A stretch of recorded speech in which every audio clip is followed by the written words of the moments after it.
قضا کے بارے میں کل ہم نے ایک اصول پڑھا تھا کہ امام ابو حنیفہ کے نزدیک جس چیز کی نہ مثل سوری ہو اور نہ مثل معنوی ہو، اس کے ہلاک ہونے پر زمان لازم نہیں آئے گا۔ امام شافعی رحمۃ اللہ تعالیٰ کے نزدیک زمان لازم آتا ہے، تو اس اصول کی وضاحت کل ہو گئی تھی کہ منافی کے ہلاک ہونے سے منافی مضمون نہیں ہوں گے ہمارے نزدیک، اور امام شافعی کے نزدیک منافی کے ہلاک ہونے کی وجہ سے منافی مضمون ہوں گے۔ اور اس کے دو مثالیں ہم نے پڑھ لی، غلام کو غصب کیا یا گھر کو غصب کیا اور اس غلام سے خدمت لی اور اس گھر میں رہا، سکونت اختیار کی، اور جو اس سے منافع حاصل کیا، ہمارے نزدیک اس کا نہ مثل معنوی ہے نہ مثل سوری ہے، لہذا ان کا زمان لازم نہیں ہے۔ اور امام شافعی کے نزدیک زمان لازم آ جائے گا، انہوں نے اخذ اجارے پر قیاس کیا تھا، تو اس کا جواب دے گا۔ تو آج ہم وَلِهَذَا الْمَعْنَى قُلْنَا لَا تُضْمَنُ مُنَافِعُ الْبُضْعِ بِالشَّهَادَةِ الْبَاطِلَةِ عَلَى الطَّلَاقِ سے اس اصول پر دوسری تفریح پڑھیں گے۔ دوسرا مسئلہ یہ ہے کہ جھوٹے گواہوں کی وجہ سے منافع بضع ضائع ہونے پر کوئی زمان لازم نہ ہو، یعنی کسی آدمی نے جھوٹی گواہی دیے اور مثلا اس نے کہا کہ یہ آپ کے بیوی کو اس نے 3 طلاقیں دی ہے، یا اس نے گواہی دی ہے کہ یہ آپ کی رضاعی بہن ہے اور اس کی منافع زائل ہو، وہ عورت اس کے ہاتھ سے چلی گئی، تو اب اس کی وجہ سے اس پر زمان لازم نہیں ہے۔ تو اس صورت میں اگر دو گواہ نے یہ گواہی دی کہ فلاں آدمی نے دخول کے بعد اپنی بیوی کو 3 طلاقیں دی، جھوٹی گواہی دی اس نے، اور اس گواہی کی بنا پر قاضی نے میاں بیوی کے درمیان تفریق کر دی، شوہر پر مہر ادا کرنے کا فیصلہ کر دیا، پھر دونوں گواہوں نے اپنے گواہی سے رجوع کر دیا، تو منافع بضع تلف کرنے کی وجہ سے دونوں گواہوں پر احناف کے نزدیک شوہر کے لیے کسی چیز کا زمان لازم نہ ہوگا۔ تو دخول کے بعد انہوں نے یہ گواہی دی، جبکہ امام شافعی کے نزدیک کے مذہب کے مطابق دونوں گواہوں شوہر کے لیے مہر مثل کے ضامن، ولہذا قلنا اسی وجہ سے ہم نے کہا لا تضمن منافع البضع، بضع کے منافع کا زمان لازم نہیں آئے گا بالشہادت الباطلہ، جھوٹے گواہوں کی وجہ سے، علی الطلاق، طلاق پر، ولا بقتل المنکوحۃ الغیر، ولا بالوطی حتی لو وطی زوجۃ انسان لا یضمن للزوج شیء۔ اور تیسرا مسئلہ بیان کر رہے، کسی طرح اگر کسی آدمی نے دوسری کی بیوی کو قتل کر دیا تو منافع بضع کے بدلے میں قاتل شوہر کے لیے کسی چیز کا ضامن نہیں ہوگا، یعنی جو قصاص تو لے گا لیکن منافع بضع کے بدلے میں قاتل شوہر کے لیے کسی چیز کا ضامن نہیں ہوگا، جو شوہر ہے وہ قاتل سے کسی چیز کا ضمان نہیں لے گا بضع کے، تو اسی لیے ولا بقتل منکوحۃ الغیر، غیر کے منکوحہ قتل کرنے سے بھی منافع بضع کے زال ہونے کی وجہ سے اس کا زمان لازم نہیں آئے گا، ولا بالوطی حتی لو وطی زوجۃ انسان، ولا بالوطی، یہاں سے چوتھا مسئلہ بیان کرے، اسی طرح اگر کسی نے دوسری آدمی کی بیوی سے وطی کی تو واطی منافع بضع کے بدلے میں شوہر کے لیے کسی چیز کا ضامن نہ ہو، کسی انسان کی بیوی کے ساتھ اس نے وطی کی تو شوہر کے لیے کسی چیز کا اس کے منافع ضائع کیا اور اس کے زمان لازم ہے۔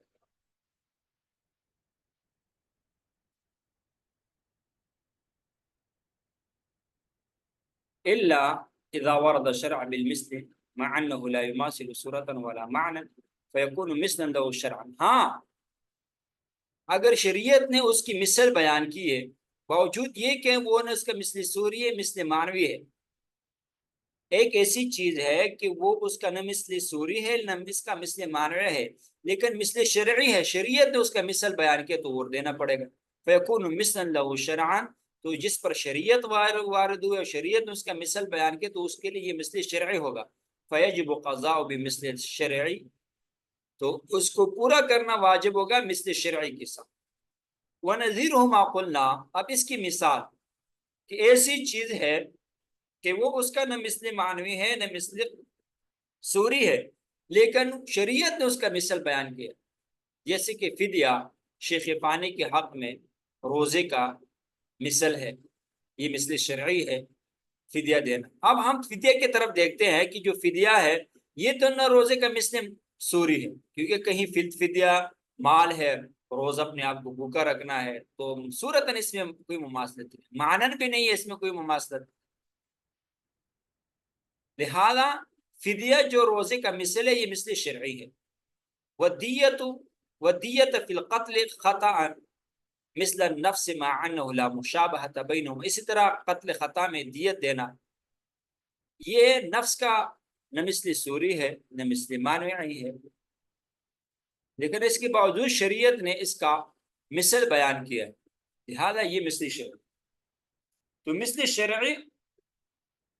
اور اس کی یہاں دو مثالیں بیان کریں، تو جس چیز کا صورت اور معنن کسی بھی اعتبار سے کوئی مثل نہ ہو، شریعت نے ایک چیز کو اس کا مثل قرار دیا تو وہ مثل شرعی کہلائے گا۔ پہلی کی مثال شیخ فانی جو روزہ کی طاقت نہ رکھتا ہو اس کے حق میں فدیہ دینا روزے کا مثل شرعی ہے۔ فدیہ اور روزے کے درمیان صورتاً مشابہت اس لیے نہیں ہے کہ فدیہ عین ہے اور روزہ عرض ہے، اور معنن مشابہت اس لیے نہیں ہے کہ روزہ بھوکا رہنے کا نام ہے اور فدیہ کھانا کھلانے کا۔ صورتاً مشابہت نہیں، کیونکہ فدیہ کیا ہے، ایک عین چیز ہے، اور روزہ عرض ہے، کسی چیز کے ساتھ قائم ہوتا ہے تب جا کے ادا ہوتا ہے، اور معنن مشابہت اس لیے کہ روزے میں تو اپنے آپ کو بھوکا رکھنا ہوتا ہے، فدیہ کھانا کھلانا ہوتا ہے، پھر بھی شریعت نے فدیہ کو روزے کا مثل قرار دیا، لہذا یہ مثل شرعی کہلائے گا۔ دوسری مثال مصنف نے قتل خطا میں نفس کی بدلے میں دیت دینا مثل شرعی ہے، باوجود یہ کہ دیت اور نفس کے درمیان نہ صورتاً مشابہت ہے اور نہ معنن، کیونکہ دیت مال مملوک ہوتا ہے اور اس کو خرچ کیا جاتا ہے، اور آدمی مالک ہوتا ہے اور خرچ کرنے والا ہوتا ہے۔ مال کو خرچ کیا جاتا ہے اور آدمی خرچ کرنے والا ہوتا ہے،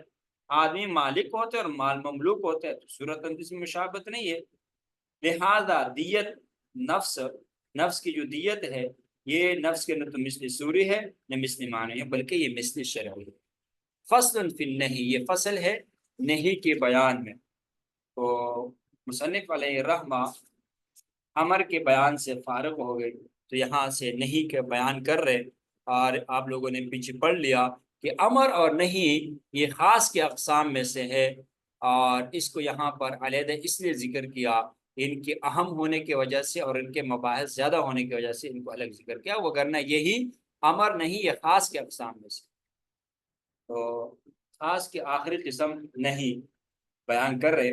نہیں کی لغت اور اصطلاحی تعریف، نہیں کی اقسام تعریفات۔ تو نہیں کا لغوی معنی روکنا ہے، نہیں کا لغوی معنی النہی منع کرنا، روکنا ہے۔ اصطلاحی تعریف، قائل کا اپنے غیر سے لا تفعل کہنا، قول القائل غیرہ لا تفعل، کہنے والے کا اپنے غیر سے لا تفعل کہنا اپنے آپ کو بڑا سمجھتے ہوئے، قول القائل لغیرہ لا تفعل علی سبیل الاستعلاء، کہنے والے کا دوسرے کو کہنا لا تفعل کا صیغہ استعمال کرنا اپنے آپ کو بڑا سمجھتے ہو، یہ نہیں کی اصطلاحی تعریف۔ نہیں کے اقسام اور ان کے تعریفات اور ان کا حکم اور مثال۔ نہیں کے دو قسمیں، نہیں افعال حسیہ، نہیں افعال شرعیہ۔ نہیں کے دو قسمیں ہیں، نہیں عن افعال الحسیہ، نہیں عن افعال شرعیہ۔ نہیں افعال حسیہ کی تعریف، وہ افعال جو حسی طور پر معلوم ہو، ان کا سمجھنا شریعت پر موقوف نہ ہو، یعنی شریعت وارد ہونے سے پہلے ان کے معانی بطور حس کے معلوم ہو، جیسے زنا، شراب پینا، ظلم وغیرہ۔ تو شریعت وارد ہونے سے پہلے آدمی عقل سے پہچانا جاتا تھا کہ ان چیزوں میں قبح ہے اور یہ قبیح چیزیں ہیں اور اس کو نہیں کرنا چاہیے، عقل سے آدمی اس کا فیصلہ کر سکتا ہے۔ تو ان کا قبح شریعت پر موقوف نہیں ہے، بلکہ عقل سے یہ سمجھا جا سکتا ہے، اور ان کا سمجھنا شریعت پر موقوف نہیں۔ دوسری قسم افعال شرعیہ، نہیں عن افعال شرعیہ۔ افعال شرعیہ کی تعریف یہ ہے کہ وہ افعال جن کا سمجھنا شریعت پر موقوف ہو،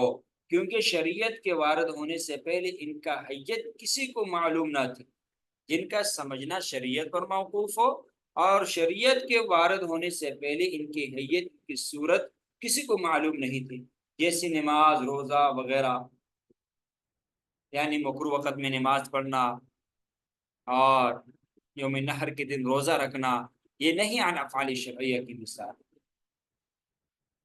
آپ نہیں کے اقسام کا حکم اور مثال، افعال حسیہ کا حکم، منہی عنہ بعینی ہی وہ چیز ہے جس پر نہیں وارد ہوئی، منہی عنہ بعینی ہی وہ چیز ہے جس پر نہیں وارد ہوئی، جس سے اس کی ذات قبیح ہو جاتی ہے، اور اس کا نام قبیح عینی ہی ہے، یہ نہ ذاتن مشروع ہوتا ہے نہ وصفن۔ منہی عنہ بعینی وہ چیز ہو جس پر نہیں وارد ہوئی ہے۔ افعال حسیہ کا حکم یہ ہے کہ جس چیز سے روکا گیا وہ بعینی ہی وہی چیز ہے اور اسی پر نہیں وارد ہوئی ہے، اور اس کے ذات میں قبیح ہو، اور اس کا نام قبیح عینی ہے، یہ نہ ذاتن مشروع ہوتی ہے نہ وصفن، اس کا ذات بھی مشروع نہیں ہوتا نہ اس کا صفت مشروع ہوتا ہے، اور اس کی ذات پر نہیں وارد ہوتی، اور یہ قبیح عینی ہے۔ جیسے کہ مثال کے طور پر کفر ہے، آزاد آدمی کی بے ہے، ظلم، زنا، شراب پینا، جھوٹ بولنا، اب یہ کہیں بھی مشروع نہیں ہے، نہ اس کا وصف مشروع ہے نہ اس کا ذات بھی مشروع ہے، لہذا یہ قبیح عینی ہے، اپنے عین کی وجہ سے یہ قبیح۔ افعال شرعیہ کا حکم کہ منع عنہ اس چیز کا غیر ہو جس کے طرف نہیں منسوب کی گئی ہے، یہ ذات کے اعتبار سے تو حسن ہے اور مشروع ہوگا، اور وصف کے اعتبار سے قبیح اور غیر مشروع ہے۔ منع عنہ اس چیز کا غیر ہو جس کے طرف نہیں منسوب کی گئی ہو، منہی ذات عنہ کون ہے ایسا جی یہاں پہ کہ جس کو منع کیا گیا جس چیز؟ منع عنہ اس چیز کا غیر ہو جس کے طرف نہیں منسوب کی گئی، یعنی جس چیز سے روکا گیا۔ اب دیکھو، یوم الفطر کے دن روزے سے منع کیا گیا، اب یوم الفطر کا دن روزہ رکھنا، یہ اب یہ ذات کے اعتبار سے تو روزہ رکھنا مشروع ہے اور اس میں حسن ہے، لیکن عید الفطر کی وجہ سے اس میں قبو آ گیا، اور اس کا کرنے والا حرام لغیر ہر کا مرتکب ہوگا، نہ کہ حرام لذاتی ہی کا۔ جیسے کہ نہر والے دن روزہ رکھنا، مکروہ اوقات میں نماز پڑھنا، 1 درہم کو 2 درہم کے عوض بیچنا، اب ان سے منع کیا گیا کہ یوم نہر کے دن تم روزہ مت رکھو، اب یہاں منع کیا گیا یوم نہر کے دن روزہ رکھنے سے۔ اب ذات اس جس چیز سے روکا گیا روزے سے، اس کے ذات میں حسن ہے، کبھی جو آیا ہے یہ یوم نہر کے دن کی وجہ سے اس میں قباحت آئی۔ اسی طرح اوقات مکروہہ میں نماز پڑھنا، نماز بذات اس میں حسن ہے، لیکن یہاں پر جو اس میں قباحت آئی ہے غیر کی وجہ سے، تو منہی عنہ یعنی نماز اور روزہ اس چیز کا غیر ہو جس کی طرف نہیں منسوب کی گئی ہے، اور پیچھے جو تھا کفر ہے، زنا ہے، وہاں عین منہی سے روکا گیا، اور وہ قبیل عینی ہی تھا، اور یہ قبیل غیری ہے۔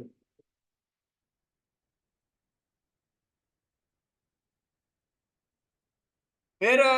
افعال شرعیہ پر نہیں وارد ہونے سے اس چیز کی مشروعیت باقی رہنے یا نہ رہنے میں ائمہ کا اختلاف ہے۔ جب نہیں عن افعال شرعیہ ہو تو یہ مشروع ہوگی یا نہیں، تو ہمارے نزدیک نہیں افعال شرعیہ پر جب نہیں وارد ہو، افعال شرعیت پر جب نہیں وارد ہونے سے اس کے ذات غیر مشروع ہے اور قبیل عینی ہی نہیں ہوتی، بلکہ ذات کے اعتبار سے وہ مشروع ہے اور وصف کے اعتبار سے غیر مشروع ہے۔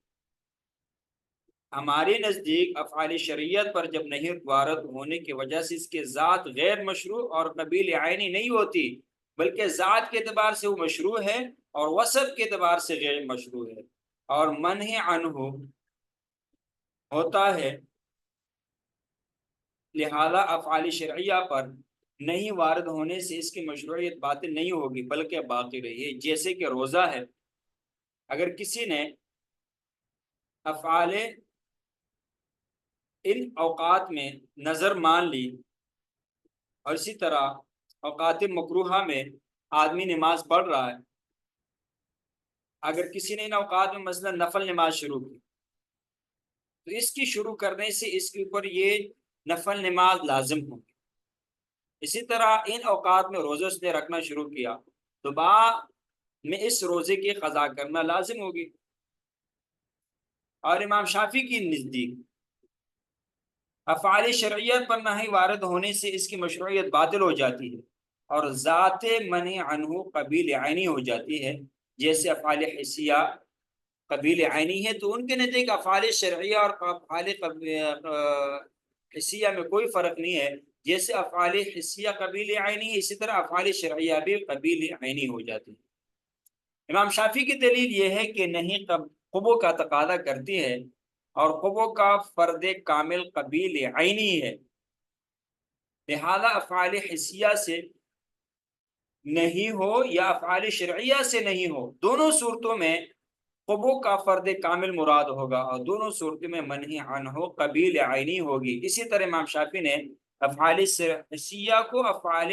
شرعیہ کو افعال حسیہ پر قیاس کیا ہے کہ جس طرح افعال حسیہ سے نہیں قبیل عینی ہی کا تقاضا کرتی، اسی طرح افعال شرعیہ سے نہیں قبیل عینی ہی کا تقاضا کرتی۔ لیکن امام صاحب فرماتے ہیں کہ افعال شرعیہ پر نہیں وارد ہونے سے اس کی ذات غیر مشروع اور قبیل عینی نہیں ہوتی، بلکہ ذات کے اعتبار سے وہ مشروع ہے، وصف کے اعتبار سے غیر مشروع اور منع عنہ ہوتا ہے، لہذا افعال شرعیہ پر نہیں وارد ہونے سے اس کی مشروعیت باطل نہیں ہوگی بلکہ مشروعیت باقی رہے گی۔ افعال شرعیت پر نہیں وارد ہونے سے اس کی مشروعیت باطل نہ ہونے کی دلیل احناف کی، اگر افعال شرعیت پر نہیں وارد ہونے کے بعد اس کی مشروعیت کو باطل قرار دیا جائے تو اس سے عاجز کے لیے نہیں کرنا لازم آئے گا، اگر اس کی